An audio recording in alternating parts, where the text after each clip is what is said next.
Olá! Que bom ter você aqui no podcast Em Resumo. Esse é o nosso espaço para conversar sobre livros, histórias marcantes e tudo o que elas nos fazem sentir e pensar. Antes de começarmos, quero lembrar que você está no canal Em Resumo, então se inscreve e acompanha todos os episódios. Hoje, eu quero te contar uma história que vale a pena conhecer, seja porque emociona, ensina ou simplesmente nos faz ver o mundo de outro jeito. Vamos nessa! Normalmente a gente fala de livros, né? Mas hoje o nosso mergulho vai ser um pouco diferente. Vamos focar num poema. Mas não qualquer poema. Um que é, assim, fundamental na literatura brasileira. Ele tem uma força narrativa, uma carga emocional nos versos que é impressionante. Ah, que ótima escolha. É verdade. Às vezes, um poema curto consegue ter um impacto, uma densidade que equivale a muitas páginas de prosa. E qual seria esse poema? Estamos falando da Canção do Exílio. Ah, sim. Clássico dos clássicos, Gonçalves Dias. Exatamente. É poesia lírica, um marco total do romantismo brasileiro, da chamada primeira geração. Sem dúvida.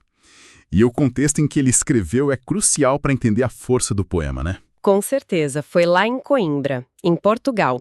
Ele estava estudando direito, isso por volta de 1843, provavelmente, e sentia uma saudade imensa do Brasil. Uma saudade que virou poesia. É quase palpável essa saudade nos versos.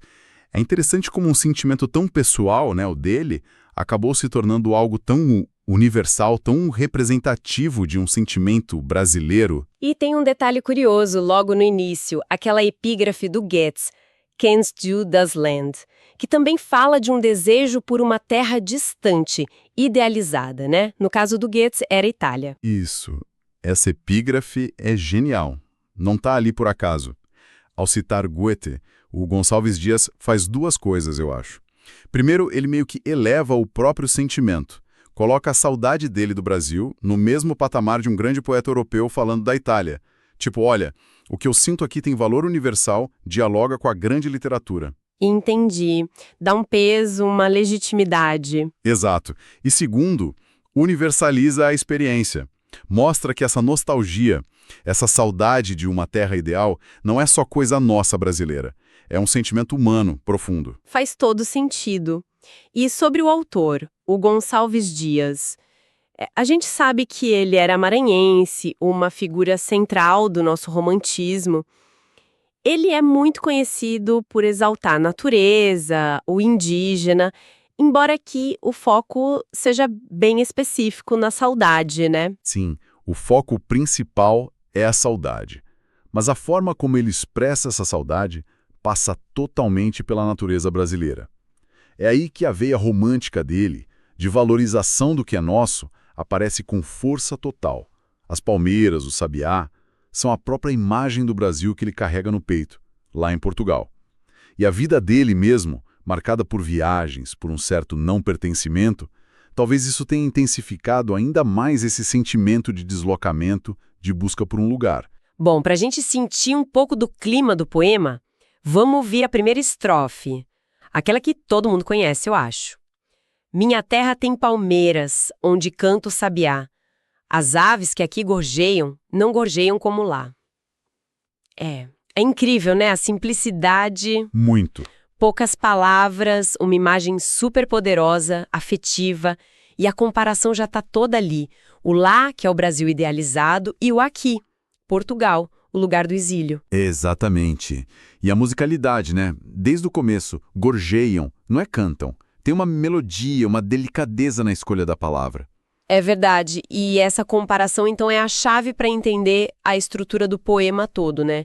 Ele se constrói nessa oposição constante. Totalmente. A primeira estrofe já lança a tese. A terra natal é afetivamente superior. E o ponto de partida é a natureza. Palmeiras, sabiá, elementos que viram símbolos máximos desse Brasil ideal. E essa comparação vai se expandindo, certo? Nas outras estrofes. Sim, ele vai ampliando. Não são só as palmeiras e o sabiá. Ele fala, nosso céu tem mais estrelas, nossas várzeas têm mais flores, nossos bosques têm mais vida. É uma escalada. Do céu às matas, tudo lá é mais vivo, mais intenso, mais bonito na memória dele. A natureza brasileira vira quase um paraíso perdido. E ele não para na natureza, né? Leva isso até para as relações humanas. Nossa vida, mais amores. Isso é bem forte. É fortíssimo. E aqui a gente entra de cabeça na idealização, né? No exagero lírico que a saudade provoca. Dificilmente o céu lá tinha mais estrelas visíveis, ou a vida social era objetivamente mais amorosa. Mas não importa o fato científico. O que importa é a sensação do eu lírico. A saudade funciona como uma lente de aumento que embeleza tudo que ficou para trás e contrasta com a melancolia do presente, do aqui. Faz sentido. É a percepção dele, o sentimento, e como ele se sente nesse aqui, nesse exílio. Ele fala de ficar sozinho, pensando. Exato. Tem aquele verso. Em cismar sozinho à noite, mais prazer encontro eu lá. O cismar é se ficar pensando, meio melancólico, absorto. Ele está fisicamente em Portugal, mas a cabeça, o prazer, a alegria, só consegue acessar na memória, na imaginação que leva ele de volta para o lá. A noite, a solidão, são um momento para essa fuga mental. E isso, a realidade ao redor parece sem graça, sem cor. O refúgio é interno, é a lembrança da pátria. E aí entra um elemento que se repete, né? O refrão. Minha terra tem palmeiras, onde canto o sabiá. Por que repetir tanto? Essa repetição é fundamental. Primeiro, dá unidade para o poema, amarra tudo. É como um pilar. Segundo, a cada vez que ele repete, parece que ganha mais força emocional, sabe? Vira um mantra. Uma forma de ele se lembrar quem ele é, de onde ele veio, de manter essa conexão viva. Uma âncora afetiva. Perfeito, uma âncora afetiva. E terceiro, claro, a musicalidade. Fica quase uma canção mesmo, fácil de lembrar, de cantarolar. Isso ajudou muito na popularidade do poema, com certeza. E aí a gente chega na última estrofe. Ali o tom parece mudar um pouco, fica mais intenso. Muda bastante. Sai daquela nostalgia mais contemplativa e entra num tom de súplica, quase desespero. É o clímax do sentimento. Os versos são bem diretos. Não permita a Deus que eu morra sem que volte para lá.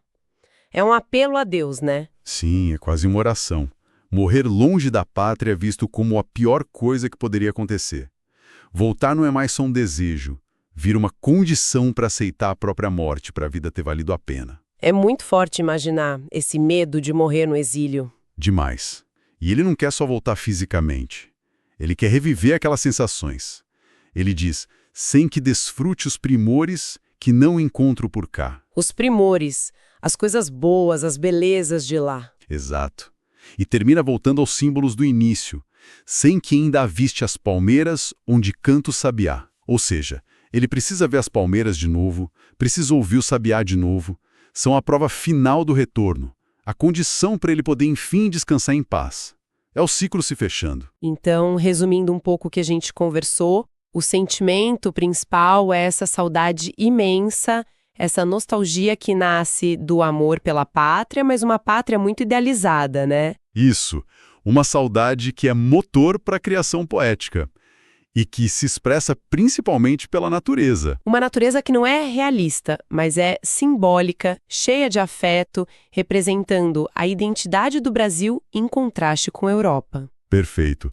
A natureza como espelho da alma da nação, bem típico do romantismo.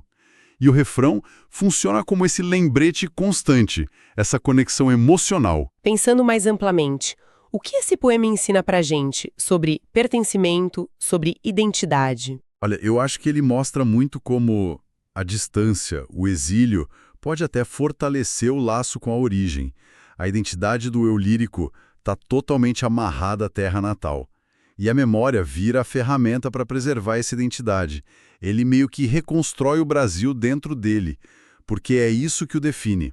Mostra como nosso lugar, nossas sensações moldam quem a gente é. E essa sensação de estar longe, de sentir falta, isso é muito universal, né? Mesmo que a gente não esteja exilado em outro país. Com certeza. Acho que aí está a força do poema atravessar o tempo. Esse exílio pode ser tanta coisa. A distância física, o tempo que passou, a perda de alguém, não se sentir encaixado onde está.